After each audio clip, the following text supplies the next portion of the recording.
Hello, today's video is on the Cable's Lost Treasure. Cable was a mining camp and it was company owned, and according to some sources on the internet it was in Deer Lodge County, and another source said it was in this other county, but the difference in which county it was in only came about due to county lines changed years down the road. Anyway, Cable was a mining town, and it was rich in gold. And in 1883, there was a big strike that made the papers, and a $6,000 nugget was found deep underground, as well as the enormity of the vein they hit was unknown at the time. But at this time, the miners that worked for the company were getting $4 a day, and a lot of them went back to Europe within 6 months as rich men.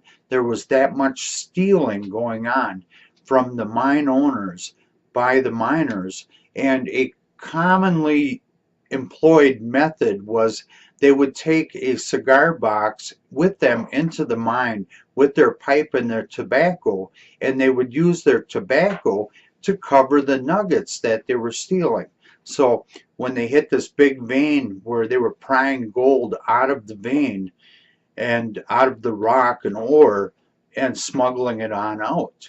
Anyway, originally I stumbled upon The Lost Treasure at Cable from a book by Merrill Sybil Wool, where in 1883 they estimated $60,000 in gold was stolen by the employees, and this was when gold was around $20 an ounce. So if you did a little calculating, you could figure out how much that gold would be worth today. Anyway, there will be a lot of follow-up videos on a lot of stuff on Cable, because there's quite a few stories that came out of that mine.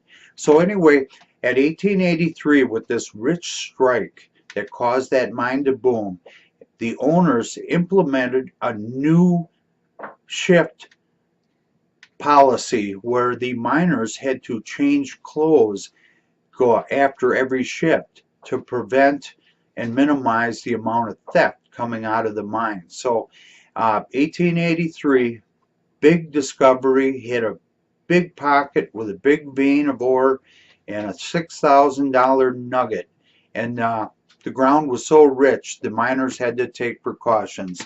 So that's our first of Cable's Lost Treasure. Follow-up stories will be on different aspects of what happened and some of the events at Cable, Montana. Because of the changing county lines, Cable was at one time in Deer Lodge County, and then it was in another county. And so for our Lost Treasures of Montana book series, we can find stories on Cable in our Glacier Country book and our Gold West Country Volume 2 book. So I just wanted to make sure people knew which book it would be in, so they didn't buy the wrong book by accident if they're really into the history of Cable, Montana.